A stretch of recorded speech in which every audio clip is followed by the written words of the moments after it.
सहनाववतु सहनो भुनक्तु सह वीर्यं करवावहे तेजस्विनावधीतमस्तु मा विद्विषावहे। ओम शांति शांति शांति ही। नमस्कार। ये जो सेल्फ ऑब्जर्वेशन है, स्वावलोकन जो है, बहुत सारा डिस्कशन का हिस्सा नहीं है। सेल्फ ऑब्जर्वेशन आपको खुद को करना है।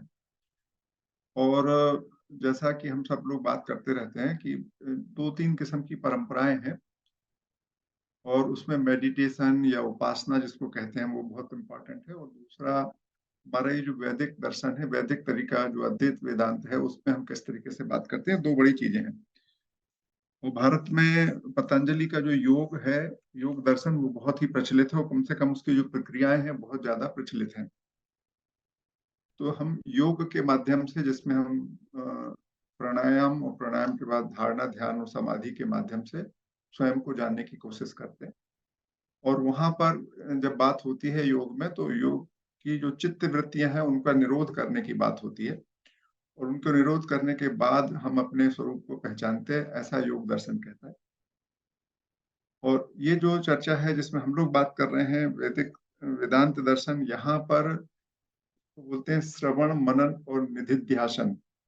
श्रवण का मतलब होता है जब जो भी आप कहीं पढ़ रहे हैं, देख रहे हैं, सुन रहे हैं, समझ रहे हैं, उसको खुले मन से सुनना। मतलब जब आप उसको सुन रहे हैं तो अपने आप को वहां से हटाकर, अपनी जो मान्यताएं, धारणाएं, विचार हैं, उनको हटाकर सीधे जो सामने वाला कह रहा है या जो नहीं कह रहा है, जो कम्युनिकेट उसके कहने से हो रहा है या जो आपको समझ में आ रहा है, उसको समझना है। और जब उसको सुन लेते हैं तो उस पर मनन करना है। मनन का मतलब होता है कि उस पर हम विभिन्न प्रकार की जो हमारी स्वयं की समझ है उसके हिसाब से उसमें तर्क वितर्क करके अपने मन से इंटरनली उसको समझना। और निधिध्यासन का मतलब होता है बार बार ऐसा करना जब तक कि हम किसी अर्थ को प्राप्त ना कर लें। तो ये प्रक्रिया है इसको करने की, और इसमें किसी भी प्रकार की कोई रोक की बात नहीं है कि आपको ये नहीं करना है या ये करना है। जो भी विचार आ रहा है उस पर ध्यान से, जो भी आपने सुना है, जो भी सुनने के बाद आप क्योंकि मैंने कुछ कहा, आपने कुछ समझा, ये बिल्कुल अलग अलग बात है ना। मैं कुछ कहता हूँ, आप कुछ समझते हैं, और ये दिन में कई बार होता है आपके साथ घर में कि सामने वाले ने कुछ और कहा था, अपन को कुछ और अर्थ लगा, और हर व्यक्ति उसको अपने अपने तरीके से सुनता और समझता है। तो जो भी आपने सुना है, क्योंकि सुनने की जो प्रक्रिया है वो आपके व्यक्तित्व पर और आपके स्व पर बहुत डिपेंड करती है। ये जो दूसरा वाला मैं है जिस पर हम बात करते रहते हैं, तो हमको सुनना है खुले मन से, यथासंभव अपने जो अपने पूर्व विचार हैं उनको, उनसे मुक्त होकर। और ये संभव है हमारे पास। हम अक्सर जब हम क्राइसिस में रहते हैं तो फिर हम परिस्थितियों के अनुरूप काम करने लगते हैं, तब फिर हम अपनी पुरानी बातों पर ध्यान नहीं देते हैं। क्या करना, परिस्थितियां हमको आगे ले जाने लगती हैं। तो ये संभावना बनी रहती है हमेशा, लेकिन यदि हम सामान्य समय में इस पर को कर पाए तो बड़ा लाभ होता है। तो श्रवण करना है। श्रवण का मतलब जो पांचों हमारी ज्ञानेंद्रिय हैं उनके पांचों काम को, पांचों ज्ञानेंद्रियों के काम को फ्रीली होने देना है। फिर जो भी उससे हमको ग्रहण हो उसको समझना है, और फिर उसके बाद काम करना है। तो ये है, और इस पे हम जब आगे बढ़ेंगे, और जो मैं कह रहा हूँ इसके बाद जो आपने इसकी समझ बनाई वह इम्पॉर्टेंट है। और जो प्रश्न थे हमारे, जो अभी भी हैं, मैं चाहूंगा उसमें से कोई दो मित्र हमसे उसको शेयर जरूर करें, और फिर हम आगे की बात शुरू करेंगे। तो प्रश्न थे कि मैं जीवन में क्या चाहता हूँ। पिछली बार जब मैंने मौन किया था, उसके बाद मैंने अब तक कुछ परिवर्तन हुआ, कुछ समझ बढ़ी, मेरी बदली। ये मुझे नहीं बताना, अपने आप से बात करना है। क्योंकि जब बताते समय कई बार हमको बड़ी परेशानी होने लगती है, तो हम कुछ का कुछ बोलते हैं, पॉलिटिकली करेक्ट होने की कोशिश करते हैं, लेकिन अपने आप से तो हम जानते हैं कि क्या हुआ जीवन में, क्या मुझे संतुष्टि है, मैं क्या करना चाहता हूँ। ये बहुत इंपॉर्टेंट है। जीवन में मैं क्या करना चाहता हूँ, इसका निश्चय होना बहुत जरूरी है। 60-70 साल की आयु में आके फिर हमें लगता है कि यार हम तो नहीं कर पाए जो हमें करना था, तो फिर बड़ी परेशानी होती, फिर समय वापस नहीं आता। तो इसलिए जब भी जो काम कर रहे हैं, पूरे ध्यान से सोच समझने के बाद आगे का काम करना चाहिए। मैं क्या हूँ, मैं स्वयं में क्या पाता हूँ, मैं क्या महसूस करता हूँ अपने आप को, ये बड़ा इंपॉर्टेंट पहलू है। इस पर भी लगातार विचार करते रहना चाहिए। और जब इन प्रश्न का उत्तर यदि हमको मिलते हैं तो हमारे बाकी 6-7-8 प्रश्न जो है उन सबके उत्तर बहुत अच्छे हो जाते हैं इस छठवें प्रश्न से। और सातवां प्रश्न भी बड़ा इंपॉर्टेंट है व्यवहारिक जीवन में, कि दृष्टा और दृश्य क्या है। दर्शन में इसके बहुत ही विपरीत विचारधाराएं मिलेंगी, लेकिन व्यवहारिक रूप से हमको क्या लगता है इसको समझना है। और आगे और इसलिए मेरे तरफ से कोई वक्तव्य नहीं है, सब आपकी जो अंडरस्टैंडिंग है वही आपको ध्यान रखना है। तो इसमें आपने किसी ने एक या दो व्यक्ति हमसे कुछ शेयर करना चाहे तो बड़ा अच्छा होगा, फिर उसके बाद हम लोग आगे की बात करेंगे। जो भी हमारे मित्र इसमें शेयर करना चाहते हो, हम उनसे चाहेंगे कि वे अपना हाथ उठाएं और अपनी बात रखें। नमस्कार सर।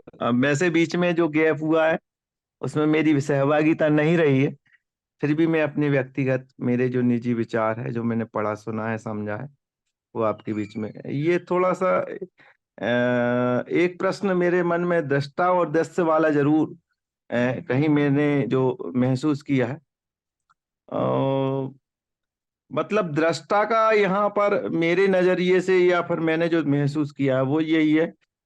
और दृश्य हम मतलब जहां दो है वहां दृष्टा और दस्य वाली बात आती है, और जहां हम एक होते हैं वहां दृष्टा और दस्य दोनों एक ही होते हैं, एक अलग अलग नहीं रहते हैं। यानी हम ना देखना और दिखाना दोनों चीज अलग अलग होती है कब तक, जब तक हम एक नहीं है। और जब हम एक हो जाते हैं तो दृष्टा अलग और दस्य अलग नहीं बचते हैं। ऐसा मेरा व्यक्तिगत निजी विचार है। ऐसा कभी आपने महसूस किया है कि जब आप एक बचे हो दो ना रहे हो, कभी आपको ऐसा हाँ लगा सर, हो? जब जब विचारों की शून्यता की ओर हम बढ़ते हैं, तो जब विचार एक जगह ठहराव हो जाता है, तब हम वहां पर उस ठहराव के साथ इस चीज को महसूस करते हैं। अच्छा। क्योंकि जब हम विचारों के साथ चलते जाते हैं और विचारों की शून्यता आ जाती है, यानी हम जब ठहराव हो जाता है विचारों का, तब हमें लगता है कि यहाँ पर कुछ बचा नहीं है। मतलब यहीं नहीं, पर कभी कभी भौतिक जीवन में जैसे आपको सड़क पे चलते चलते लगने लगा हो कि अब पूरा सब हम अकेले एक हो गए हैं, या बैठे बैठे लगना हो कि अब मेरी पत्नी और मेरे में कोई अंतर नहीं बचा है, या मेरा घर और मैं एक ही चीज हो गई हूँ, ऐसा कभी कुछ इस तरीके का महसूस हुआ? सर मैं इस तरीके का नहीं, लेकिन व्यक्तिगत जब कभी ध्यान की मुद्रा में कभी हम बैठे हैं तो इस हम्म। चीज को जरूर महसूस हुआ है। तो ये चीज थोड़ी सी मतलब मेरी ध्यान की डिफरेंट। मुद्रा में नंद किशोर जी, जैसे अपन लोग ने आंख बंद कर ली तो सामने दृश्य तो खत्म ही हो गया। हम्म। जी जी। तब फिर? सर मैं वो जहाँ विचार, क्योंकि हम जब ध्यान पे बैठते हैं ना, तो बहुत सारी चीजें विचारों के साथ हम चलते हैं, क्योंकि हम कहाँ कहाँ जाते हैं क्या क्या करते हैं। हम्म, लेकिन जब जब हमारा ठहराव हो जाता है, तो वहाँ ये चीज मुझे लगता है कि ये जी जी, एक ही नजर आती है। बहुत बहुत बढ़िया, बहुत बढ़िया। Thank you Rahul, sir. आप कुछ कहना चाहते हैं? Yes sir, good evening sir. नमस्कार राहुल। हाँ सर, मैं क्या चाहता हूँ, मैं उस पर कमेंट करना चाहता था। हम्म। सर मैं इसमें ये सोचता हूँ कि जैसे जैसे हमारी अंडरस्टैंडिंग बढ़ती जाती है, वैसे वैसे इसके आंसर्स भी चेंज होते जाते हैं। मतलब फॉर एग्जांपल, हमने कल कुछ और सोचा, कुछ दिन बाद अगर हमारी अंडरस्टैंडिंग और बढ़ गई तो फिर हम कुछ और सोचने लगते हैं। और इसमें सर बहुत सारे फैक्टर भी रोल प्ले करते हैं कि लाइक हम क्या सोच के अपना वो चाह रहे हैं। कभी कभी हम तो मतलब पर्सनली लेवल पे सोचें तो उसका आंसर कुछ और होता है, लेकिन हम सोसाइटी या हमें हमारे फैमिली को लेके सोचें तो आंसर उसका कुछ और होता है। मतलब बहुत, और हर आंसर अपने आप में सही भी है। अपन किसी को ये भी नहीं बोल सकते कि नहीं। तो इसके बहुत मल्टी आंसर आते हैं सर, जब जब भी मैंने ऐसा सोचा है पर्सनली। मैं ऐसा सोच, तो मल्टीपल नहीं, आंसर आते हैं सर, और अपने सारे पॉइंट ऑफ व्यू से सही भी लगते हैं कभी बिल्कुल कभी। सही बोल रहा है कि जब भी हमारे मन में ये जो जीवन है, जब भी हम लोग सामने बैठ के किसी चीज को सोचते हैं तो बहुत सारी चीजें दिमाग में आती रहती हैं कि ऐसा होना चाहिए, ऐसा करना चाहिए, ये कर लेना चाहिए, ये नहीं कर पाए। मगर जब आप इसको एक दो दिन तीन दिन ध्यान से बैठ के अपने जीवन का जब आप लक्ष्य निर्धारित करते हैं, आपको समझ में आ जाता है कि मुझे क्या करना है ना? और जो तुम्हारी आयु यस है, सर। जिस आयु में तुम हो, उस आयु में जीवन के कुछ और अलग तरीके से लक्ष्य बनते हैं। मेरी आयु में आके कुछ और तरीके से लक्ष्य बनते हैं, रमेश व्यास जी की आयु में कुछ और बनते हैं। तो ये जो लक्ष्य बनते रहते हैं, लेकिन अल्टीमेटली आपका जीवन तो एक ही है। तो एक परम लक्ष्य भी आपका बनता है, और नियमित रूप से बदलते हुए भी लक्ष्य बनते हैं, है ना? कुछ सामाजिक भूमिकाओं को लेके आपके लक्ष्य बनते हैं। तो इन लक्ष्यों को जी बनाने सर। के लिए आपके मन में एक गहन विचार होना चाहिए कि हम क्या चाहते हैं, ताकि यदि बाद में कभी ऐसा ना लगे कि मुझे ऐसा कर लेना था। ये बड़ी इंपॉर्टेंट चीज है, क्योंकि अक्सर लोगों को जब वो एक 40-45 साल की उम्र में आते हैं तो उनको ऐसा लगता है यार हम चूक गए। फिर हमारी उम्र में भी आके लगने लगता है कि यार हम तो चूक गए, ये तो हमने गलत कर दिया। हाँ सर होते हैं। तो ये जो चूक गए वाली स्थिति से बचना बहुत जरूरी है, इसलिए सोचना बहुत आवश्यक है। और ये जो हमारा सत्र है, जो हम लोग विचार कर रहे हैं, इस सत्र में वास्तव में हम लोगों ने बोला स्वावलोकन। तो इसमें ये बड़ा इंपॉर्टेंट है कि क्या सही में हमारा जो लक्ष्य है स्वयं को जानने का है कि नहीं है। क्योंकि यदि हमारा स्वयं को जानने का लक्ष्य नहीं होगा तो हम स्वयं को जान नहीं सकते, कन्फर्म है। जो लक्ष्य होगा वही प्राप्त होगा। तो कोई जरूरी नहीं है कि आपको जानने का हो, इस चर्चा से वैसे भी कुछ ना कुछ मिलेगा, लेकिन स्वयं को आप जानना चाहेंगे तभी आप स्वयं मिलेंगे। इसके अलावा और कुछ भी जो लक्ष्य होंगे फिर आप वहीं पहुंचेंगे, स्वयं को नहीं जान पाएंगे। बड़ा इंपॉर्टेंट है। आनंद किशोर जी, आप फिर बोलना चाह रहे हैं? सर बहुत अच्छे टॉपिक पे आपने एक बहुत अच्छी बात कही कि व्यक्ति जिस पड़ाव पे बैठा रहता है या जिस पड़ाव पे होता है वहाँ किसी न किसी चीज की चूक करता है। तो सर जो मैं मतलब अभी विगत 5-6 महीने से महसूस कर रहा हूँ कि जो एक पल, हर पल और हर क्षण के साथ व्यक्ति जो जीता है, मतलब वो जीवंतता के साथ और सच्चाई, ईमानदारी, यानी वो जहां जिस परिस्थिति में है उसके साथ यदि वो जीता है तो मुझे लगता है कि वो अपने लक्ष्य की पूर्ति कर लेता है।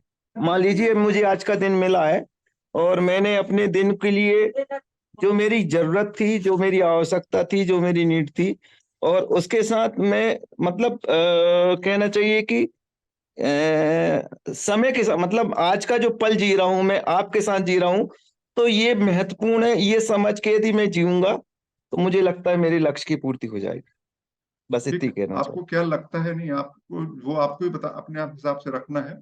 हर व्यक्ति को अपना अपना जो लक्ष्य है निर्धारित करना है। एक तो अपने आप होता ही रहता है, एक बिल्कुल धक्के खाते हुए हम जीवित रहते ही हैं। भोजन करते हैं, खाते हैं, बैठते हैं, सुबह हुई, शाम हुई, रात हुई, गर्मी आई, बरसात आई, शरद ऋतु आई, बसंत ऋतु आई, ये सब आते जाते रहते हैं और ये चलते जाते हैं। काल की गति चल रही है, कोई नहीं रोक सकता है ना। और फिर एक दिन आता है कि अरे समय निकल गया। तो ये फीलिंग से बचने के लिए आपको ठहर कर, रुक कर, शांत होकर जीवन में क्या करना है वह विचार करनी। और एक क्षण भी यदि आपको लग गया ना कि आपने जीवन में क्या करना चाहते थे वो कर लिया, तो बड़ी शांति मिलती है। खैर, चलिए, तो ये हमने बात अभी की थी, बहुत इंपॉर्टेंट बात चल रही थी। अब हम अपने प्रेजेंटेशन पर आते हैं और डिस्कशन को आगे बढ़ाते हैं। ये हम बार बार आपको रिपीट करते हैं कि हम लोगों ने अपरिमित खुशी चाहते हैं। खुशी की माप क्या होती है उसको जाना था। स्वयं को जानने का क्या परिणाम हो सकता है, स्वयं को कौन जान सकता है। ये मैं के जो दो रूप होते हैं, ये बात हमने करी है। दृग दृष्टा दृश्य विवेक पर बात की है। उपनिषद का अर्थ हम लोगों ने समझा है। एक बड़ा इंपॉर्टेंट था सहज ज्ञान। दृष्टा और दृश्य एक नहीं होते हैं, ये हमको लगता है। और एक अपरोक्ष ज्ञान, वो परोक्ष ज्ञान। वास्तव में जो स्वयं की अनुभूति है, स्वयं को जानना अपरोक्ष ज्ञान है। और बाकी, और जो हमारे पास जो तरीका है जिसको हम प्रत्यक्ष ज्ञान भी कहते हैं, प्रत्यक्ष ज्ञान जो हमको इंद्रियों के माध्यम से सीधे मिलता है, जिसमें और कोई दूसरा व्यक्ति इन्वॉल्व नहीं होता, उस ज्ञान में भी अपरोक्षता नहीं होती। अपरोक्ष का मतलब होता है बिल्कुल सीधे। तो इस पर भी विचार करिए कि हम जो ज्ञान प्राप्त करते हैं वो, क्योंकि जब आप किसी चीज को देखते हो तो पहले तो आपको समझ में आता है कोई वस्तु है, फिर नेक्स्ट क्षण में पता चलता है कि वस्तु आपने देखी हो, फिर पता चला कि ये आम है। या आपने एक व्यक्ति को देखा हो, फिर कहा ये राहुल है।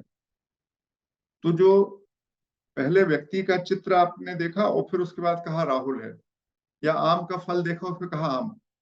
तो जब आपने पहले उसके बारे में, आपके मन में एक अवेयरनेस पैदा हुई और फिर उस अवेयरनेस के बाद उसका मीनिंग पैदा हुई, तो आपको जो जानकारी हुई वो मीनिंग के रूप में हुई। तो मीनिंग सीधे नहीं हुई। लेकिन जब आपसे पूछते हैं कि रमेश व्यास जी आप हैं क्या, तब आपको बीच में कुछ नहीं लगता। तब आपको लगता हाँ मैं हूँ। तब आपको ना तो आंखों की जरूरत पड़ती है, ना कान की जरूरत पड़ती है, ना नाक की जरूरत पड़ती है।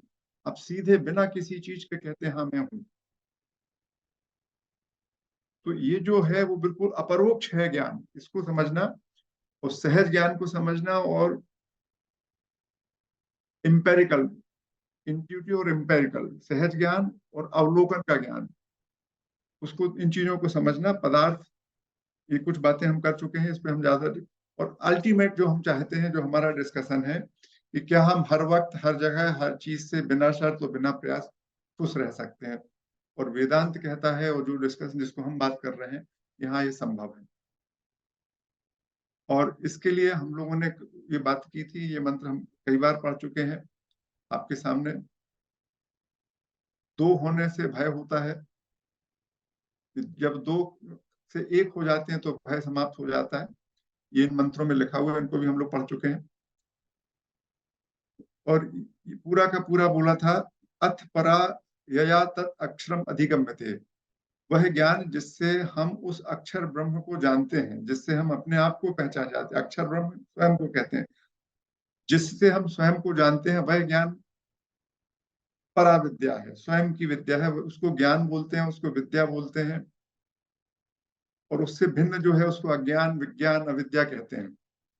तो हमको स्वयं का ज्ञान समझना है, और स्वयं के ज्ञान से भिन्न जो कुछ भी है, यदि जो भिन्नता के लिए हम आ शब्द का या वी शब्द का उपयोग करते हैं, तो अविद्या या विज्ञान, ज्ञान स्वयं का, और अविद्या अज्ञान, और विज्ञान ये अन्य का, इस तरीके से आता है। इसको हम लोगों ने पढ़ा, और इसको कितनी साहस के साथ हमारी जो श्रुति कहती है कि जितना भी लिखा पढ़ा हुआ है ये सब अविद्या है। और उन्होंने जितने धर्म के महत्वपूर्ण ग्रंथ हैं उनको बोल दिया कि अविद्या है। मगर इसका अर्थ, इसका तात्पर्य अर्थ कुछ और लेना है, लेकिन सीधा सीधा अर्थ तो यही है। तात्पर्य अर्थ यह है कि इनको पढ़ने के बाद हमने अपने आप को कैसे जाना, मदद करते हैं हमको। तो ये बात हुई। फिर ये बताया था कि कोई कमजोर व्यक्ति अपने आप को नहीं जान सकता। अपने आप को जानने के लिए आपको शक्ति होना चाहिए, आप में ताकत होना चाहिए। भाषण से नहीं समझ में आता, बुद्धि से समझ में नहीं आता, बार बार सुनने से समझ में नहीं आता। जब आप स्वयं को जानना चाहते हैं तब अपने आप को समझ पाते हैं। ये बड़ा इंपॉर्टेंट है, और यही हम आपसे बार बार कहते हैं कि क्या हम अपने आप को जानना चाहते हैं। यदि हम अपने आप को जानना चाहते हैं तो अपने आप को जानने से क्या मिलेगा से पहले मुक्त होना पड़ेगा। यदि हम ये समझते हैं कि हमको अपने आप को जानने से ये मिलने वाला है, तब फिर बड़ा दिक्कत हो जाती है। और ये भी मैं आपसे बात कर चुका हूं कि ये दो प्रकार के मैं हैं, एक मेरा शुद्ध अस्तित्व है और एक मेरा पहचान है। और इसको हमारा दर्शन कहता है, एक प्रकाश के समान है और एक छाया के समान है। और प्रकाश दिखता नहीं है और छाया दिखती है। तो जो दिखने वाला मैं है, जो पहचान वाला मैं है, और जो प्योर मैं है, उनको हमें समझना है। और ये आपको कोई और नहीं समझाता, ये अपरोक्ष अनुभूति है आपकी। एक बड़ा इंटरेस्टिंग आज के डिस्कशन में हमने कहा कि आपको एक नया सा मंत्र और बताते हैं। ये छांदोग्य उपनिषद का मंत्र है, 6वें अध्याय का पहला मंत्र। सदैव सौम्ये अद्गमग्रम आसीदेव वेद्वादित्यम तदेकम आहुर सदैवे दमग्र आसीदेकमेवाद वित्यम तस्मात् दशत सज्जायता। वो कहते हैं कि ये बड़ा इंटरेस्टिंग है। और ये जो हमारा पुरुष सूक्त है वहां पर भी इसी की बात है कि ये जो संसार है, इसके शुरू होने के पहले कोई कहता था, कुछ लोग कहते हैं कि कुछ था, जिसको हम एग्जिस्टेंस बोलते हैं, और कुछ लोग कहते हैं कि कुछ नहीं था। तो कुछ था, उससे संसार उत्पन्न हुआ, जो था उसको हम ब्रह्म बोलते हैं, अद्वैत वेदांती या वेदांत वाले। और कुछ एक और दूसरा दर्शन है जो बौद्ध दर्शन है, या हमारे यहाँ की एक श्रवण परंपरा थी, उसमें उसको बोलते हैं कुछ नहीं था, शून्य से उत्पन्न हुआ या ब्रह्म से उत्पन्न हुआ। ये इस तरीके की बात है। और जस्ट फॉर इंफॉर्मेशन, कोई इंटरेस्टिंग चीज नहीं थी, इस पे आप सोच सकते हैं। और इस पे भी हम डिस्कशन भी करेंगे कभी ना कभी, कि सबसे शुरू में क्या था। ये इंपॉर्टेंट प्रश्न है मानसिक तौर पे। इसका जिंदगी पे बहुत असर नहीं पड़ता, क्योंकि अब तो पैदा हो चुके हैं, करोड़ों साल पहले पैदा पृथ्वी हो गई। जब पृथ्वी नहीं थी, सूर्य नहीं था, तब क्या था, उसकी बात है। तो ये कहते थे एक बहुत बड़ा ब्रह्म था, एक बहुत बड़ा एग्जिस्टेंस थी पूरी दुनिया में, जिसको आप समझ नहीं सकते। और उससे अचानक ये दुनिया पैदा हुई, जिसको साइंस कहता है ये क्या हुआ, बिग बैंग। दूसरा कहता है कुछ नहीं था और अचानक एक बिग बैंग हुआ। तो जो आपको उचित लगे वो मान सकते हैं। हमको तो ऐसा लगता है कि there was something, material thing नहीं थी, लेकिन there was something different from thing, जिसको हम वस्तु कहते हैं, उससे कोई एक भिन्न चीज थी, ऐसा मुझे लगता है। आप अपना अर्थ लगा सकते हैं, शून्य से पैदा हुआ था या कुछ था। अब ये जो है, हम जो पंच कोश विवेक पढ़ रहे हैं उसका, उसके संदर्भ में तैत्तिरीय उपनिषद में ये है, हमको पंच कोश विवेक की पूरी सीरीज बताई है, बहुत इंपॉर्टेंट है। और ये श्लोक है उसका, ओम ब्रह्म विदो विदाप्नोति परम। जो ब्रह्म को जान लेता है, ब्रह्म को जानने से उसको परम गति मिलती है। तद्देशाभ्युक्तम सत्यम ज्ञानम अनंतम ब्रह्म यो वेद निहितम गुहायाम परमे व्योम स्वनुस्ते सर्वान कामान सह ब्रह्मणा विपश्चितेति। ये जो मंत्र है, इसका कहना है कि जो ब्रह्म को जान जाता है वह सुप्रीम परम चीज को प्राप्त कर लेता है, परम गति को प्राप्त होता है। और इस संदर्भ में वो क्या कहते हैं कि ये ब्रह्म क्या है, बोलते हैं ब्रह्म सत्य ज्ञान और अनंत है, सत्यम ज्ञानम अनंतम। ये इससे जो बहुत सारे लोग हैं, यदि आप रियलिटी की, अल्टीमेट कॉस्मिक रियलिटी की बात करें तो इससे ज्यादा सुंदर कोई परिभाषा हो नहीं सकती है। इसका भी अर्थ हम लोग धीरे धीरे कभी पढ़ेंगे। और आगे ये कहता है मंत्र कि जब इसको हम समझ जाते हैं कि ये गुहा में है, हृदय गुहा में है, और जो हृदय गुहा 5 गुहाओं से बना है, जो कोश शब्द है ना, उसका अर्थ गुहा भी होता है, पंच गुहा। तो ये जो हम अभी हम लोगों ने 5 सीथ पढ़ी हैं, 4 सीथ पढ़ ली हैं अभी अपन लोगों ने, समझी है। ये जो 4 सीथ हैं, इनके अंदर, इनके अंदर छुपा हुआ है ब्रह्म। तो ये अंदर छिपा होने का अर्थ क्या होता है, एक बड़ा इंपॉर्टेंट शब्द है, हम कहते हैं ये शरीर प्राणमय है, प्राणमय अन्नमय। तो ये जो देह है, हमारी भौतिक शरीर है, ये प्राणमय है। इसका मतलब क्या हुआ, मय का मतलब 3-4 किस्म की, जो प्राणमय उसके अंदर होने का मतलब होता है, एक तो उससे सूक्ष्म है, उसको नियंत्रित करता है, जो अंदर है वो नियंत्रित करता है ना, जो उसके। और मय होने का मतलब होता है अंदर और बाहर सब जगह है, चारों तरफ। जब हम चित्रों में बताया था, बात हुई थी अपनी। तो प्राण जो है वो देखिए, आपकी वायु आपके शरीर के अंदर भी होती है और बाहर भी होती है, ऊर्जा शरीर के अंदर भी होती है और बाहर भी होती है, अन्न भी शरीर के अंदर है और बाहर भी है। तो ये जो पूरा का पूरा व्याप्ति है, उस संदर्भ में हम बात करते हैं। तो ये 5 उसके अंदर, 5 शीत के अंदर जो एक है, जिसको हृदय गुहा कहते हैं, वो भी गुहा निर्वात है हृदय के अंदर एक।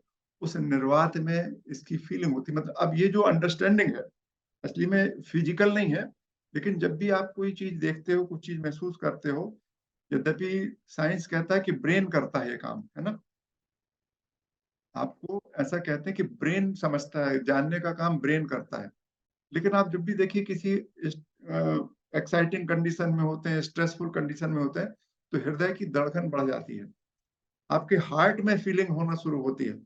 ये जो फीलिंग है, यद्यपि एक्टिविटी ब्रेन करता है, लेकिन फीलिंग हृदय में होती है।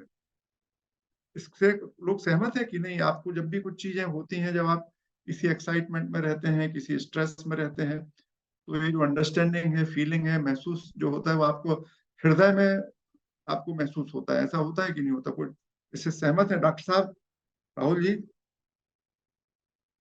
ऐसा लगता है आपको? राहुल, कुछ बोलोगे आप? एनीवन? सर हाँ वो मैं राहुल जी। म्यूट नहीं कर पा रहा था। सर मैं म्यूट नहीं कर पा रहा था उसमें, वो हाँ सेटिंग। हाँ, कोई बात नहीं, आप करिए। सॉरी। हाँ सर, होता है सर, ऑब्वियसली होता है। दिल दिमाग कनेक्टेड, आफ्टर पूरी बॉडी कनेक्टेड होती है। कहीं से भी यदि सिग्नल रिसीव होता है तो उसका इम्पेक्ट सारी चीजों पे पड़ता है सर। होता है यानी सर। सारी चीजों पे पड़ता है, लेकिन महसूस करने की जो हमारी क्षमता है, क्रोध है या गुस्सा है, सांस तेज चलने लगती है, हृदय की धड़कनें बढ़ जाती हैं, समथिंग जो कुछ ऐसा लगता है कि हार्ट के अंदर कुछ हो रहा है, ऐसा लगता है कि नहीं लगता? हार्ट मतलब फिजिकल नहीं, फिजिकल बॉडी वाला हार्ट नहीं, हार्ट के आसपास महसूस होता है। और कोई महसूस करता है ऐसा, कि मुझे ही बस महसूस होता है ऐसा? सर मुझे भी होता है सर, कविता। हाँ कविता सही बोल रहे। तो ये जो है, इसलिए उसको बोलते हैं, इसलिए जो हम अपने अस्तित्व की जो फीलिंग करते हैं ना, क्योंकि ये बिल्कुल इंट्यूटिव फीलिंग है, जो आपको सहज पता चलता है कि हमको हार्ट के अंदर लगता है, इसलिए उसको हम हृदय गुहा बोलते हैं। लेकिन इसकी और डिटेल अंडरस्टैंडिंग अपनी आगे बढ़ेगी। तो सर जैसे डर जाते हैं तो एकदम धक से हो जाता है हाँ, हार्ट में। मतलब all excitement, all feeling heart में महसूस होती है। जी अब सर। ये जो इन्होंने हमारे जो तैत्तिरीय उपनिषद है उसमें उन्होंने बताया, तस्मादवा एतस्मात् मन आकाश संभूत, आकाशाद वायु, वायुरोग्नि, अग्निरापः, अध्यम पृथ्वी, पृथिव्या औषधया, औषधभ्यो अन्नम, अन्नात् पुरुष। ये कहते हैं ये जो हमारा जो ब्रह्म है, जगत है का जो कारण है, जो ब्रह्मा है, जो जो एग्जिस्टेंस थी, उससे सबसे पहले आकाश पैदा हुआ, आकाश में फिर वायु पैदा हुई, मतलब सबसे पहले निर्वात पैदा हुआ, फिर उससे गैसियस फॉर्म में मैटर आया, गैसियस फॉर्म के बाद अग्नि ऊर्जा के रूप में बना, उसके बाद उसमें वायु जल बना, फिर पृथ्वी बनी, ठोस फॉर्म में आया, उसके बाद औषधि उत्पन्न हुई, औषधि से अन्न पैदा हुआ और अन्न से पुरुष पैदा हुआ। ये क्रम है, और ये यदि आप सहज रूप से देखें तो ये बिल्कुल सही क्रम लग रहा, लॉजिकल लगता है, इसमें कोई दिक्कत नहीं है। फिर उन्होंने कहा कि जो पंच, अभी आगे अगला श्लोक है, ये पंचदशी का है, और पंचदशी में मतलब तैत्तिरीय उपनिषद में बहुत अच्छे से समझाया गया, और उसको भी उससे भी बहुत अच्छे से डिटेल में पंचदशी के तीसरे अध्याय में पंचकोश के संदर्भ में बहुत सुंदर विवरण है। यदि आप लोग उसको पढ़ना चाहते हैं तो पढ़ सकते हैं पंचदशी। तो पंचदशी में बहुत ही सुंदर विवरण है इसका, और पंचदशी आप पढ़कर उसमें देख सकते हैं। अदरवाइज वैसे तो जितना काम की चीज है वो हम लोगों ने बात कर ली है यहाँ पर। ये क्या है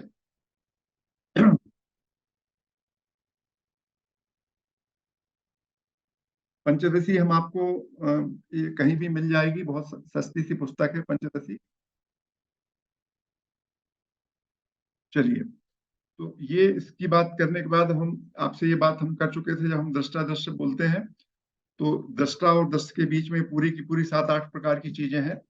ये 2 हिस्सों में बढ़ती हैं, देखने वाला देखा गया, सुनने वाला सुना गया, सूंघने वाला सूंघा गया, चखने वाला चखा गया। और इनको जो बीच में जो काम करने वाली चीज है, जो दृश्य का जो हिस्सा है, दृष्टा और दृश्य के बीच में जो जोड़ने वाली चीज है, वो रूप रंग है। इसको बोलते हैं तन्मात्रा। सुनना और सुनने के बीच में जो आपस में जोड़ने वाली चीज है वो ध्वनि है। सूंघने और सूंघा गया के बीच में जोड़ने वाली चीज है गंध। फिर स्वाद और स्पर्श, है ना, छूने और छुआ गया में के बीच में जो संपर्क सूत्र है वो है स्पर्श। फिर जानना और जाना गया के बीच का जो संपर्क सूत्र है ज्ञान है। इस तरीके से ये चीजें हैं। और अनुभूत, अनुभूत आप क्या क्या करते हैं? शून्यता, शून्यता आंखों से नहीं देखी जा सकती, लेकिन शून्यता को आप अनुभव करते हैं। आकाश छुआ नहीं जा सकता, देखा नहीं जा सकता, सूंघा नहीं जा सकता, लेकिन आकाश है, इसको आप अनुभूत करते हैं। अनंतता जो है उसको आप देख नहीं सकते हैं, उसको आप छू नहीं सकते हैं, उसको आप सूंघ नहीं सकते, लेकिन अनंतता का भी आप अनुभव करते हैं। ये बड़ी इंटरेस्टिंग चीज है। ये अनुभव के विषय है, साइकोलॉजिकल इशू अंडरस्टैंडिंग है ये। इनकी कोई फिजिकल परिभाषा नहीं हो सकती है, परंतु ये जीवन में आप इनका भरपूर उपयोग करते हैं। ये एक जस्ट अंडरस्टैंडिंग की बात थी। अब हमने इसको इनकी बात की थी अन्नमय, प्राणमय, मनोमय, विज्ञानमय और आनंदमय। आनंदमय की बात नहीं की है। संभव है कि आज भी हम आनंदमय की बात नहीं करेंगे, लेकिन कुछ और दृष्टिकोण से बात करेंगे। ऊपर से देखो या नीचे से देखो, दोनों किस्म की सीक्वेंस हो सकती है। हमने इस प्रश्न किया था, बहुत से लोगों ने एक को सही माना, दूसरे को सही माना है, लेकिन इसमें कोई बहुत अंतर नहीं पड़ता। आपको जिससे भी रखना हो फर्क नहीं पड़ता इससे। ये शरीर पे अपन बात कर चुके थे, प्राणमय कोश पे बात कर चुके थे। ये जो पंच प्राण है, इसका मतलब होता है असली में वायु नहीं है प्राण। प्राण ऊर्जा है, फंक्शन है आपके, है ना। क्या क्या करते हैं आप? 5 फंक्शन। आप कुछ चीजों को ग्रहण करने का, है ना, उसको प्राण बोलते हैं। जो अंदर आती है कोई चीज, फिर कोई चीज आपसे बाहर जाती है, मतलब 5 कौन कौन से फंक्शन है? श्वास लेते हैं आप, भोजन को आप पचाते हैं, भोजन से मिलने वाली शक्ति को पूरे शरीर में फैलाते हैं, शरीर से मल को आप बाहर करते हैं, और एक आप खड़े रह पाते हैं। ये 5 चीज है। ये 5 फंक्शन है ऊर्जा के आपके शरीर में, उनको हम कहते हैं प्राण, यानी सांस को ग्रहण करना, ऊर्जा को ग्रहण करना। ऊर्जा को ग्रहण करना प्राण है। गंदगी को शरीर से बाहर निकालना जो एक्सक्रीशन फंक्शन है वो अपान है। जो ऊर्जा को पैदा करना, भोजन का पाचन की जो क्रिया है, पाचन की क्रिया, वो सामान है। पूरे शरीर में रक्त के माध्यम से पूरे शरीर में ऊर्जा का पहुंचना व्यान है। और आपके शरीर को खड़े रखने की ताकत है, जिससे के माध्यम से आप उठ सकते हैं, बैठ सकते हैं, वो उदान है। ये 5 आपकी फंक्शन है, जस्ट एकेडमिक इंफॉर्मेशन। ये सब हम बहुत ध्यान से पढ़ चुके हैं, इसलिए हम इनको रखा हमने जानबूझ के था। अब हम आपसे कुछ जो एक बड़ी इंटरेस्टिंग चीज है वो इसको हम आपसे डिस्कशन करेंगे। बड़ा इंपॉर्टेंट पहलू है, ये जानना क्या होता है, इसको आप समझिएगा। ये जानने की प्रक्रिया कैसे होती है बड़ी इंपॉर्टेंट है, और यदि इसको हम समझ लेते हैं तो बहुत सारी चीज समझ में आती है। कि 5 तंत्र ही से होंगे, उस समय जिस तरीके से लोगों ने समझा वो अलग बात है, लेकिन अभी आप देखिए कैसे होता है जानना। आपके मस्तिष्क का संपर्क 5 ज्ञानेंद्रियों के माध्यम से होता है, इसको संपर्क कहा। अब हम चूंकि यहाँ पे अपना विषय बायोलॉजी या साइंस नहीं है, इसलिए हमने लिख दिया कि जब वो आपका संपर्क होता है तो या तो किसी प्रकार के रसायन मस्तिष्क में निकलते हैं, या किसी प्रकार का वाइब्रेशन होता है और पैटर्न बनते हैं दिमाग में। ये साइंस वाले लोग जानते हैं इसको, हमको इसकी जरूरत नहीं है। ऐसा कुछ होता है, ये बिल्कुल फिजिकल एक्टिविटी है। संपर्क बाह्य वस्तु का ऊर्जा के माध्यम से 5 प्रकार की ऊर्जाएं, प्रकाश, ध्वनि, गंध, गंध पदार्थ है छोटे छोटे कण के रूप में, स्पर्श, प्रेशर, इन सब के माध्यम से जब आपका संपर्क बाह्य वस्तु से शरीर का होता है तो कंपन विन्यास, एक कंपन होता है या रसायन निकलता है आपके मस्तिष्क में, उससे अनुभव होता है। अब ये जो एक्टिविटी हुई, फिजिकल एक्टिविटी हुई आपके शरीर में, उससे ये जो अनुभव पैदा हुआ, ये कैसे होता है ये अभी तक कोई नहीं जाना, लेकिन ये पैदा होता है शरीर में। आप जो न्यूरोलॉजी वाले लोग हैं वो बताते हैं सब न्यूरॉन फायर होते हैं ब्रेन में, और उससे आपको महसूस होता है। लेकिन वो न्यूरॉन फायर होने से, किस न्यूरॉन के निकलने से, किस पैटर्न बनने से आपको आम महसूस होता है, किस पैटर्न से दुख महसूस होता है, क्या बनता है, आज तक किसी ने कुछ नहीं देखा है, अभी तक पता नहीं चला। लेकिन एक बड़ी विचित्र प्रकृति से अनुभूति होती है, आपको अनुभव होता है। ये जो प्रोसेस है बीच में, जो मस्तिष्क में होने वाली गतिविधि से अनुभव होने की, इस बीच की प्रक्रिया का जो काम करने वाला है वो वही वही आपका स्व तत्व है। उसको समझना थोड़ा सा कठिन है, लेकिन उसको हम लोग मान लेते हैं। फिर वो जो अनुभूति हुई वो अनुभव में बदलता है। उस अनुभव को जब वो बार बार रिपीट होने लगता है तो आप उसको एक नाम देते हैं। नाम देते हैं उसको, नाम देने के पहले क्या करते हैं आप, उसके गुण वगैरह वगैरह आप उसको पहचानते हैं, फिर उसका एक अर्थ लगाते हैं, और फिर वो आपकी स्मृति में चला जाता है। ये जानकारी बनने की प्रक्रिया है, यही आपके साथ होती है, और यही प्रक्रिया जानवरों में भी होती है। आपके और उसमें अंतर इतना है कि आप 5 सूत्रों से जानकारी प्राप्त करते हैं, जानवरों की शक्तियां कुछ कम होती हैं। किसी की आंख तेज होती है, किसी की नाक तेज होती है, किसी के कान तेज होते हैं, किसी का स्पर्श तेज होता है। ऐसा हमारे पास ये 5 एक बड़े सम्यक रूप में है। तो सबसे ज्यादा बड़ी चीज है कि हमारे पास स्मृति बहुत अच्छी है। ये इस प्रोसेस पे किसी को कुछ कहना है? हाँ हेलो जी। ये फ्लो चार्ट में जो अनुभव वाला जो हिस्सा है, हाँ, ये क्या आदमी की जानकारी से रिलेटेड है क्या? अनुभव और जानकारी के बीच में आपस में रिलेशन है। अनुभव से जानकारी बनती है, जानकारी से अनुभव बनता है। ये जो प्रोसेस है ये बड़ी टिपिकल सी प्रोसेस है। इस प्रोसेस को ही डिकोड यदि जो कर लेता है आदमी ना, तो स्थिति बड़ी डिफरेंट हो जाती है। ये सेल्फ ऑब्जर्वेशन से आपको खुद को समझ में आएगी कि अनुभव क्या है, जानकारी क्या है, उनके बीच में क्या रिलेशन है। इसको समझाना थोड़ा सा कठिन सा लगता है मुझे, एंड सेल्फ ऑब्जर्वेशन यही है। अनुभव और जानकारी के बीच का संबंध समझना। जी निशांत। प्रणाम कर रहा हूँ।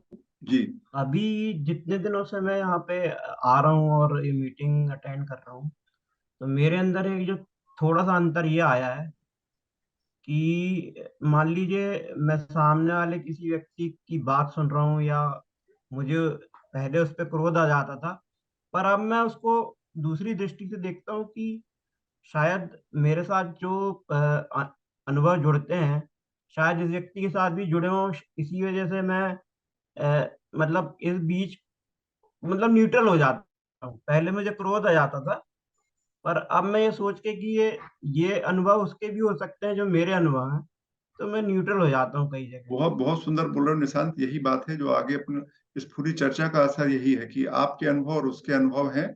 उसके अनुभव कुछ और हो सकते हैं, आपके कुछ और हैं।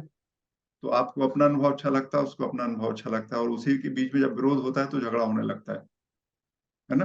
तो बहुत सही। और यही आपको समझ, इसको कोई समझा नहीं पाता है, समझना पड़ता है खुद को। जी नंद किशोर जी बोले। सर मैं ये कह रहा था यहाँ पर संवेदन ये कंपन का विन्यास, ये थोड़ा सा ये आपका पिछला कोई पोर्शन था क्या, ये इसको थोड़ा सा मुझे बताएंगे क्या, कंपन का विन्यास थोड़ा सा इसमें ये बहुत, क्योंकि इसको मैंने महसूस किया भी विगत कुछ समय से। जी अभी बात करते जैसे हैं। हम ठीक है ठीक है जब ठीक है। ओके ओके, आपका प्रश्न मैंने समझा कि ये कंपन विन्यास क्या है, इसमें अपन बात करते हैं 1 मिनट में। हाँ, डॉक्टर अंजना जी को भी सुन ले, फिर अपन दोनों के प्रश्नों पे एक साथ बात करेंगे। जी अंजना जी। हाँ सर, नमस्ते सर। नमस्कार। तो इस जानने की प्रक्रिया में जो संपर्क है और यहाँ से स्मृति और जानकारी है, इसमें हाँ। समय का भी कोई संबंध है क्या? मेरे कुछ कहने से अंतर नहीं पड़ेगा, लेकिन आप सोचिए कि समय का कोई संबंध है कि नहीं है। यही हाँ ये जो इशू है, ये सेल्फ ऑब्जर्वेशन की इशू है। बिल्कुल आप हाँ सही बोल रहे हैं, समय की भूमिका तो है, लेकिन क्या है ये आपको खुद को समझना पड़ेगा अपने अपने तरीके से। हाँ। नहीं सर, क्या होता है कि देखो, किसी को जब इसमें संपर्क होता है और वहां तक स्मृति में आने में, कोई इसी को एक बार में ही समझ लेता है, कोई 2 बार में समझ लेता है। तो इससे पता चलता है कि समय का इसमें समय की भूमिका तो है। जी इस विषय पे आपको थोड़ा सा, जब अपन आगे, जब मैं अगली स्लाइड में आऊंगा तो इस विषय पे चर्चा होगी, और उसको जब अपन डिस्कशन करेंगे तो आपको लगेगा, और फिर मतलब आज के सत्र के बाद हो सकता है अपन बात करें इस विषय पे, लेकिन समय की भूमिका होती है, जी क्या सर। होती है उस पर अपन विचार करेंगे। जी और सर। ये जो साहू जी पूछ रहे थे कंपन का विन्यास, तो जो बहुत टाइप के कंपन होते हैं, अलग अलग अनुभव, अलग अलग संपर्क करने से अलग अलग किस्म के आपके मन में एक्टिविटी होती है, तो उस एक्टिविटी का एक पैटर्न बन जाता है, और उससे हम उसको एक नाम दे लेते हैं। इस तरीके की बात है। तो इसको समझना पड़ेगा। ये बहुत इंपॉर्टेंट नहीं है सब दृष्टि में समझना। आपका मतलब है कि मस्तिष्क में कोई गतिविधि हुई भौतिक, उस गतिविधि को आपने एक स्मृति के रूप में रख लिया, ये मतलब है इसका। साहू जी और रमेश जी, अपन अगला स्लाइड बढ़ जाए, फिर अपन आपसे बात करते हैं। तो अब ये जो हम बात आपसे कर रहे थे उसमें पूरे डिस्कशन में, यहाँ पर अब हम आपसे जो डिस्कशन है आनंद स्वरूप का, उसके पहले मैं कुछ और एक डिस्कशन कर रहा हूँ। वो है अहंकार एंड ईगो। अंग्रेजी में जिसको ईगो कहते हैं, हिंदी में और संस्कृत में उसको अहंकार कहते हैं, और हिंदी में अहम कहते हैं। जो अपनी पूरी चर्चा चल रही इसमें स्लाइड में हम 2-3 दिन से लिख रहे हैं, जब भी अपने हर सत्र में बोलता हूँ कि मैं 2 प्रकार के होते हैं। हमारा जो दर्शन है, भारतीय दर्शन, खासकर उपनिषद जो है, उपनिषदों ने मैं के 2 रूप बताए हैं, और मुझे बिल्कुल 100%। और ये जो हम लोग सेल्फ ऑब्जर्वेशन सेशन करते थे, जो हमारे साथ में मित्र हैं इसमें जुड़े हुए, 70-80 सेशन में भी किया, तो ये उपनिषद पढ़ने के पहले भी समझ में आता है। दुनिया के सारे धर्म ये कहते हैं कि 2 मैं हैं। तो ये अहम हूँ, और जब इस हूँ को, उसको अहंकार का जो विवरण है, अहम धन आकार, और जो हमारे गुरु नानक जी होते ना, अहम ओमकारा अंक, अहंकारा अहंकारा, कारा का मतलब होता आकार लेना। तो ये जो मेरा जब अहम जो है, जिसको मेरी एग्जिस्टेंस है, जब उस पर एक, उसके ऊपर एक कवर बनने लगता है, उसके ऊपर एक डिजाइन बनने लगती है, तो वो अहंकार का रूप ले लेता है।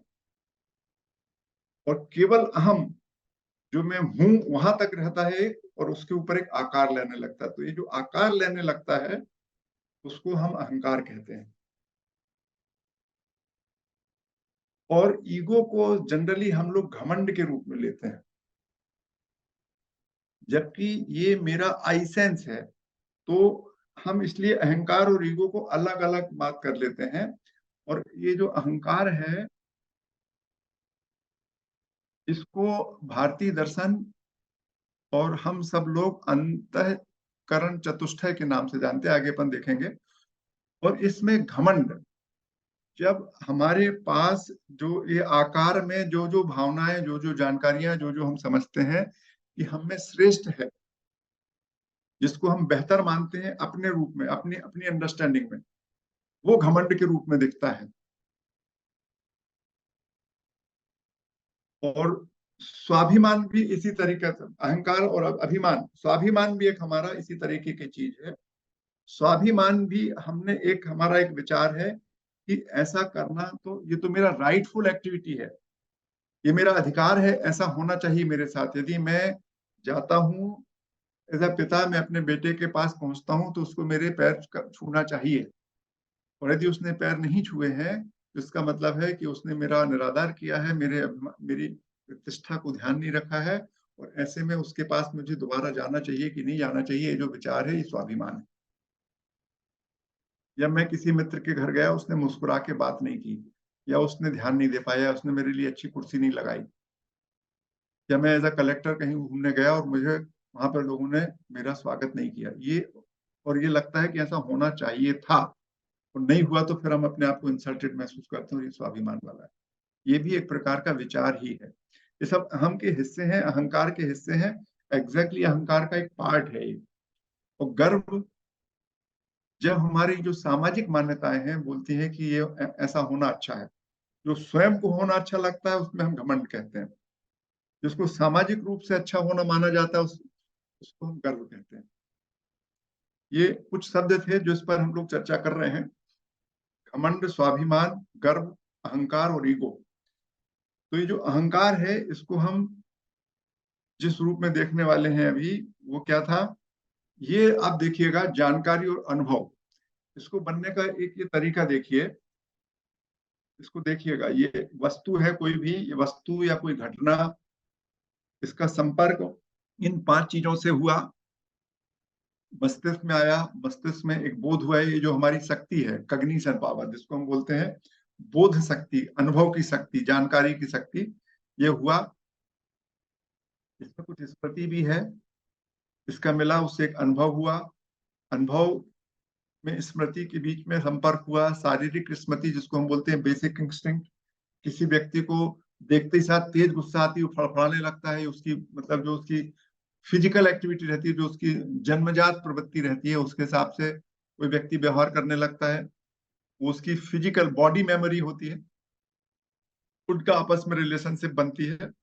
और फिर इन सब के बीच में एक बड़ी और इतना सब एक सेकंड्स में होता है, ये सब सेकंड्स में होता है।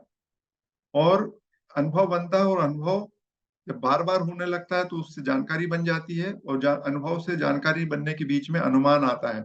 और ये जो अनुमान होता है ये वास्तव में स्मृति है।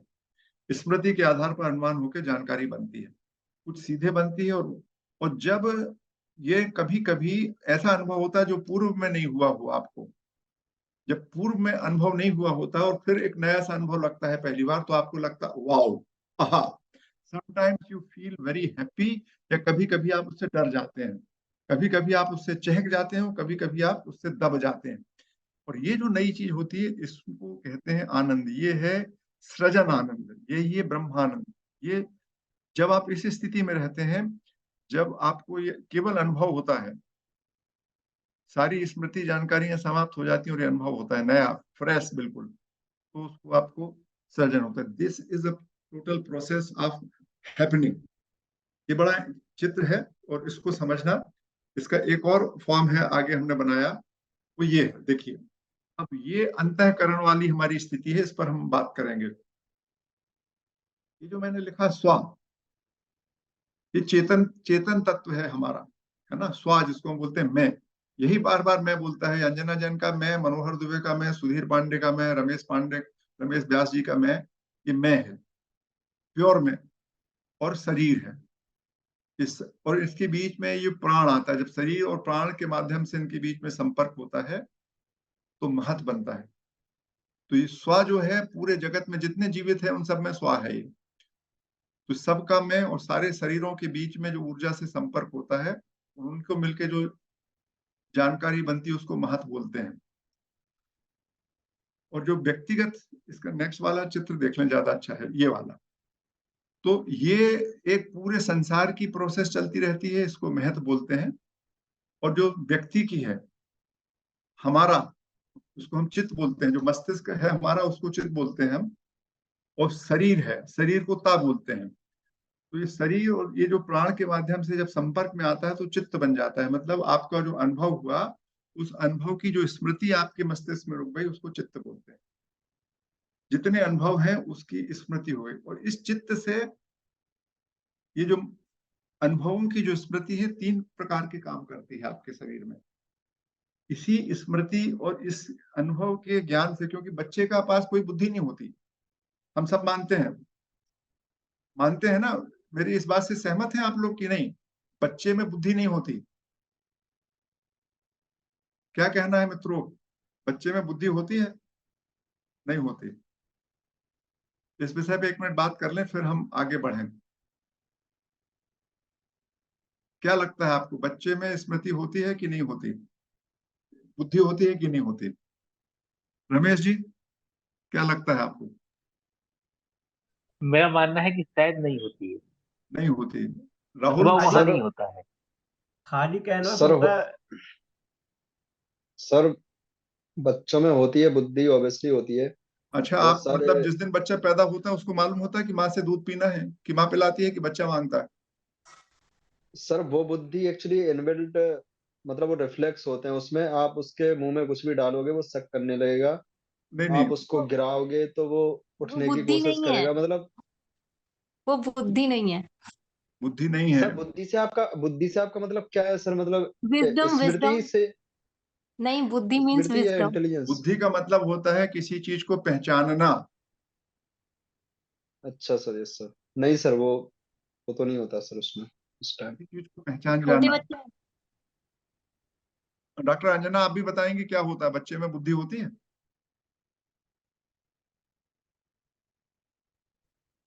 नहीं सर, बुद्धि नहीं होती। वो बुद्धि नहीं मतलब होती। ज्ञान ज्ञान होता है, लेकिन बुद्धि नहीं होती, बोध नहीं होता उस चीज का, सही गलत का या नहीं, पहचानने ज्ञान का। भी नहीं होता उसमें, केवल एक ज्ञान कैपेसिटी होती को, है अनुभव करने की। थोड़ा बड़ा अनुभव होता है, अनुभव भी बहुत ज्यादा नहीं होता है उसका। हाँ हाँ हाँ, को मतलब वो क्या कहना है, ये वो डेवलपमेंट के साथ ही आती है। हाँ, बाद में आती है। तो हाँ, ये जो हमने आपसे बोला अभी, बात आपसे जो चल रही थी हमारी। निशांत जी को भी सुन लेते हैं। हाँ, निशांत बोलिए, क्या बोल रहे थे निशांत? क्योंकि मैं आर्टिस्ट हूँ तो मैं उसी तरह से बताता हूँ। एक खाली कैनवस होता है हाँ और उसमें इमेज जैसे जैसे एज बढ़ती है तो कलर भरते जाते हैं, अच्छे बुरे, काले पीले हरे, हाँ, मेरे हिसाब से ऐसा। सही बोल रहे हो आप। तो ये जो चित्त है, ये मैंने बोला स्व, मतलब जो प्योर मैं था उस मैं का। और ये शरीर है, शरीर मतलब पूरा संसार जगत। शरीर मतलब बाहरी भौतिक वस्तुएं, और स्व यानी चैतन्य वस्तु, ये जब दोनों आपस में मिलती है शरीर में प्राण के माध्यम से, तो चित्त बन जाता है। इसको बोलते हैं अनुभवों की स्मृति। आपने अपन ने विचार किया था शुरू में कि जब मैं अपने आप को देखता हूं तो मुझे लगता है कि मेरे में अनुभव करने की क्षमता है एक, और एक स्मरण की क्षमता है। तो अनुभव के स्मरण से जो संकलन होता है उससे चित्त बनता है। अब ये जो चित्त है ये 3 प्रकार के काम करता है। ये आपको बुद्धि देता है, मतलब ये आपको पहचान देता है कि मेरी माँ है, ये मेरे पिता है, ये सही है, ये गलत है। ये मतलब आपको एक चीजों को रिकॉग्नाइज करने की क्षमता देता है। इसी में संकल्प, सही गलत होने का जो निर्णय करने की काम करती है, वो जो दूसरा क्षमता होता है वो मन होता है। और इसी में एक चीज मेरा और मेरा नहीं का जो भाव पैदा होता है वो अहंकार है। तो चित्त में जो भी अनुभव संकलित हुए, उनसे ये 3 फॉर्म बन जाते हैं, 3 फंक्शंस। बुद्धि को बोलते हैं विज्ञानमय कोश, मन को बोलते हैं मनोमय कोश, ठीक है। और ये जो चित्त है, अनुभव, इसको बोलते हैं आनंदमय कोश।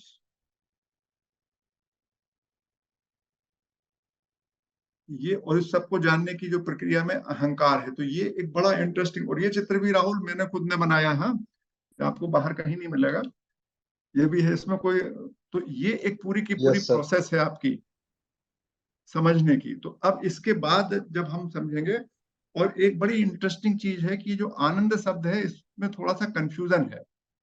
आनंदमय कोश में आनंद, जो आनंद की हम लोग अर्थ लगाते हैं प्लेजर, सुख, पॉजिटिव फीलिंग नहीं है आनंद।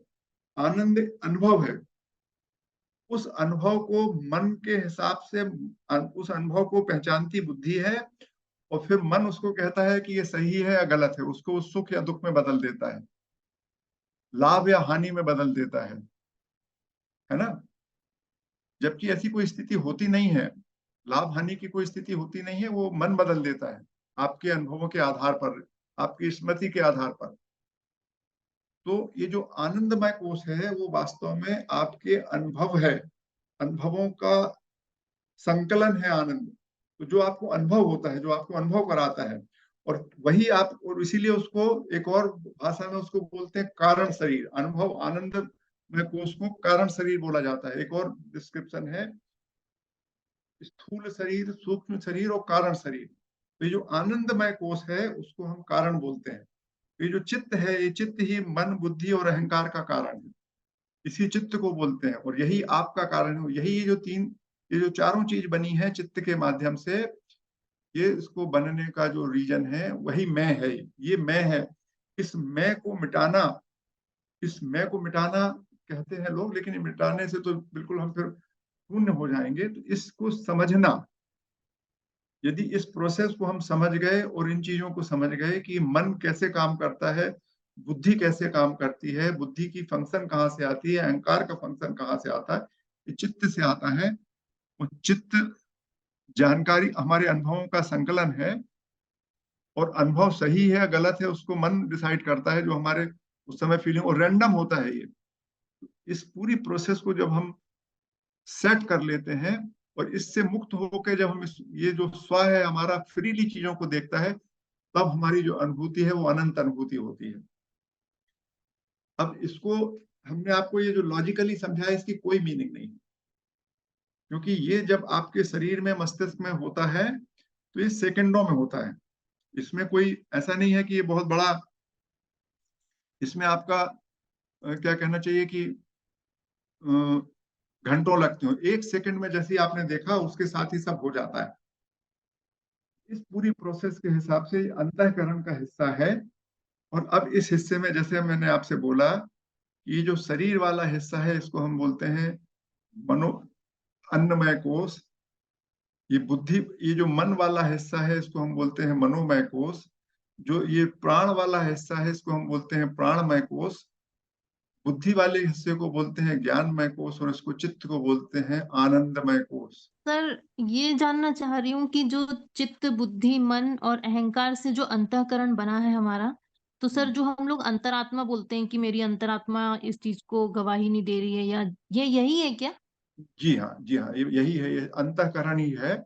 और असली में जो अंतःकरण है, जो हमने उसमें चित्र में बोला था, उसके पहले एक महत् शब्द भी लिखा हुआ है, वो जी। उससे आती है जानकारी आपको। तो जो आप जब अंतःकरण, यानी वो महत्, महत् का हिस्सा, जो चित्त का क्रिएटर है महत्, वो है अंतःकरण, वो अंतरात्मा है। और ये जी। इंस्ट्रूमेंट है उसका पूरा का पूरा, बिल्कुल सही है। इसी को दुनिया में जितने लोग हैं, आत्मा इसी को बोलते हैं, अंतःकरण को। इसी को लोग बाग, जो वेस्टर्न वर्ल्ड है, माइंड बोलता है। इसी को जैन धर्म जीवात्मा बोलता है, और इसी को वेस्टर्न फिलॉसफी सोल बोलती है। जी।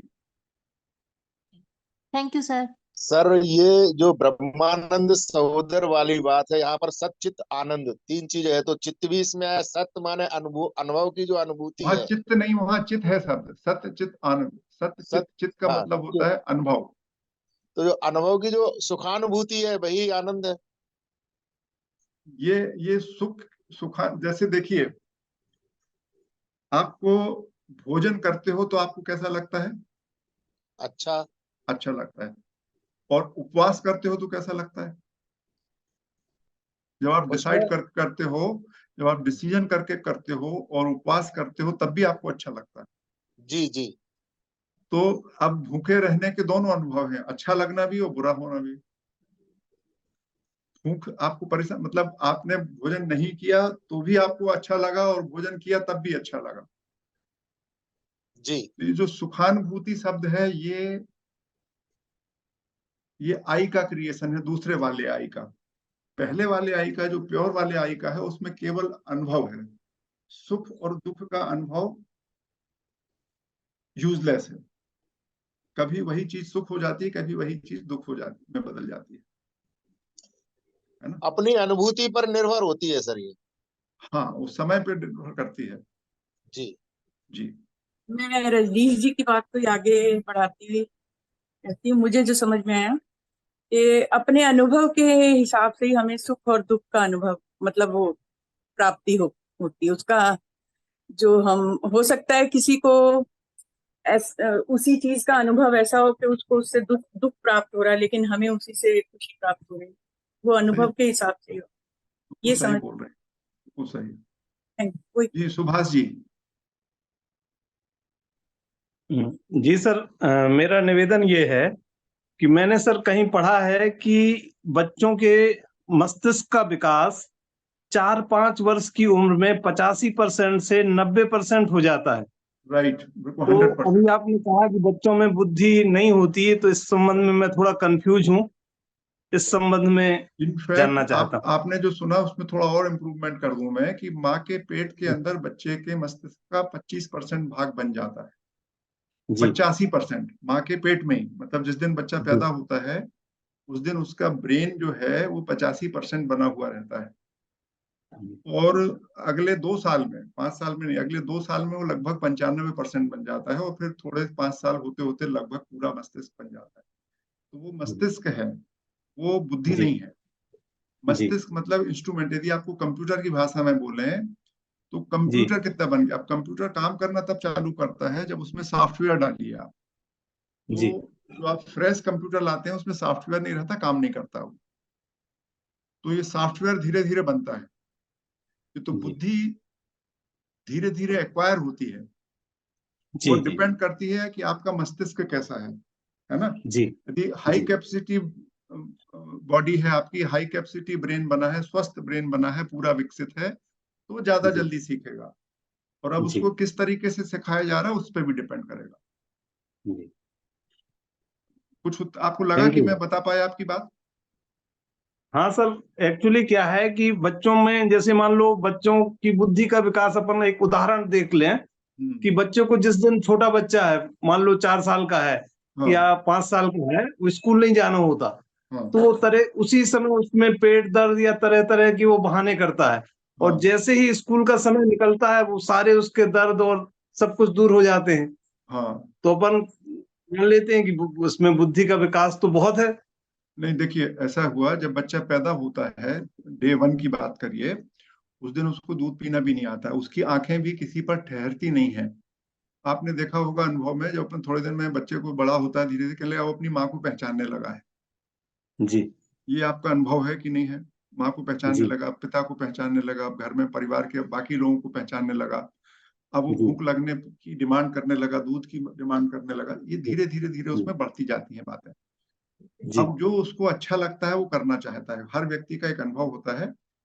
जो जी आपकी फीलिंग हुई, जो भी उसका जो भी एनकाउंटर हुआ, फर्स्ट उसको लगा, उसको चूंकि माँ उसको दूध पिलाती है इसलिए उसको माँ अच्छी लगने लगी। जी जी यदि पिता दूध पिलाने लगे शुरू से बॉटल में, तो वो उसको पिता अच्छा लगने लगेगा माँ की तुलना में। जी तो जो अनुभव उसको होता है पहली बार स्कूल जाने में, यदि उसको परेशानी हुई तो जी अगले दिन वो स्कूल जाना नहीं चाहेगा। जी अगर यदि स्कूल में जाने में उसको घर से ज्यादा मजा आ गया तो फिर वो स्कूल जाना चाहेगा। जी तो अब उसका पहला फर्स्ट डे का जो एनकाउंटर है स्कूल में, फर्स्ट डे में स्कूल में उसको क्या लगा, जी उस पर डिपेंड करता है कि वो अगले दिन स्कूल जाएगा कि नहीं जाएगा। जी ये इस तरीके से होता है। जी जी तो ये धीरे धीरे आपके मन में, जितनी आपकी उम्र बढ़ती जाती है, जितने आपके अनुभव बढ़ते जाते हैं, उस तरीके से आपको। और इसीलिए जब बच्चा होता है वो थोड़ी देर में, क्योंकि उसके अनुभव कम रहते हैं, तो वो थोड़ी देर में चीजों को के बारे में उतनी मजबूत धारणा नहीं बनाता, तो लड़ लेता और फिर दोस्ती हो जाती है उसकी। जी जी जी ऐसा है। धन्यवाद। हाँ रवि। सर मेरा प्रश्न है सर कि जैसे अक्सर मैंने सुना है जल्दी में लिए हुए फैसले गलत होते हैं, जबकि चित्त बुद्धि सभी एक साथ काम करती है, तो ऐसा क्यों होता है? ठीक है, आपका डॉक्टर उपाध्याय का प्रश्न भी सुन ले, फिर बात करते हैं। डॉक्टर साहब। सर नमस्कार जी। जी नमस्कार। सर मैं जो अभी बातचीत हुई है बच्चों को लेकर के, तो इसमें कहीं कंसेप्ट भी बीच में है क्या? जैसे अनुभव से उसका कंसेप्ट बनता है जिसके आधार पर जो चीजें अभी बात हो रही थी कि वो करता है या नहीं करता है, उस कंसेप्ट के आधार पर या केवल अनुभव के आधार पर? कंसेप्ट भी अनुभव का ही परिणाम है। अनुभव का परिणाम कंसेप्ट है, यही इसी बात को मैं बस ये इतनी है कि कंसेप्ट भी अनुभव का परिणाम है, तो जैसे उसके अनुभव होंगे वैसा उसका कॉन्सेप्ट बनेगा। हाँ, और उसके अनुसार वो रिएक्ट करेगा। ये रवि आपका जो प्रश्न है, असली में पहली चीज तो ये है कि सही डिसीजन का मतलब क्या है ना? सही क्या हुआ, इसका क्या मतलब है? आपका वजन बढ़ जाना सही है कि आपका वजन घट जाना सही है ना? तो वो आपके मन में निर्णय क्या है और बहुत सारी चीजों पे डिपेंड करता है, और जो आपने एक्शन किया उस पर परिणाम क्या होगा आपको नहीं मालूम। परिणाम आपकी जितनी चीजें आपके नियंत्रण में वो आप कंट्रोल करोगे। लेकिन जैसे मान लीजिए आप परीक्षा में बैठे, काहे की पुलिस इंस्पेक्टर की परीक्षा में बैठे, आपने मेहनत की, आप पास कब होंगे? आपने मेहनत करके 80 नंबर पा लिए। अब आप पास तब होंगे जब 100 यदि पद भरना थे, तो यदि 199 लोगों के नंबर आपसे ज्यादा होंगे तो 100वें नंबर पे आके आप सिलेक्ट हो जाओगे। अगर 101 लोगों के नंबर आपसे ज्यादा हो गए तो आप सिलेक्ट नहीं होगे। ठीक है, तो अब इस स्थिति में आपने जो काम किया था, परिणाम अच्छा हुआ या बुरा हुआ, वो क्या हुआ, इसको आपको समझना। और दूसरी चीज, ये एक बड़ी इंटरेस्टिंग चीज है, जब आप विचार करते हैं तो विचार करने का मतलब होता है आप अपना लाभ देखते हैं, है ना? अब यदि सारे लोग अपना लाभ देखेंगे तो ऐसा संभव है कि सभी लोगों को लाभ मिले और किसी को घाटा ना हो, क्योंकि एक ही घटना के दो पहलू हो जाते हैं, तो एक दूसरा पक्ष ये है। तो यदि आप विचार करते हैं तो विचार करने की आपके पास एक सीमा है, उस सीमा तक आप विचार करें और निर्णय करें भौतिक जगत में। लेकिन उससे आप खुश होंगे, दुखी होंगे, वो आपके लिए अनंत काल में जाके कितना लाभ करेगा, कितना नुकसान करेगा, ये आप जानते नहीं। इसलिए कई बार आपके जो निर्णय होते हैं आप उसको कर देते हो। अब केवल एक उदाहरण और बताऊंगा मैं आपके प्रश्न पर, कि मान लीजिए आप सड़क पर जा रहे हैं और एक आदमी का एक्सीडेंट हो गया, बड़ा स्टैंडर्ड उदाहरण है हमारे जानने का।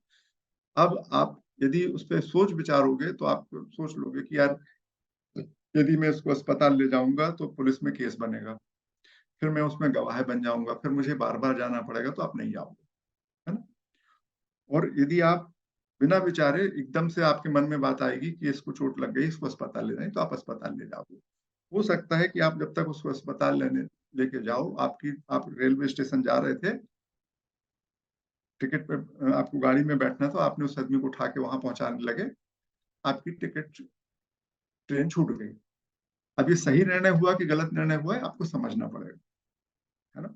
तो सही गलत निर्णय होना परिस्थितियों पर डिपेंड करता है, और वो आप उसको सापेक्ष रूप से नापते हैं।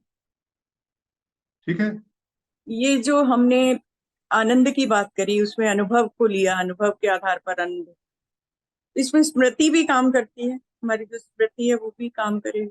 हाँ स्मृति तो काम करती है। आपका अनुभव अच्छा है कि बुरा है, ये स्मृति के आधार पर डिसाइड करते हैं आप। यदि आप स्मृति न लाएं तो आपके सारे अनुभव अच्छे रहेंगे।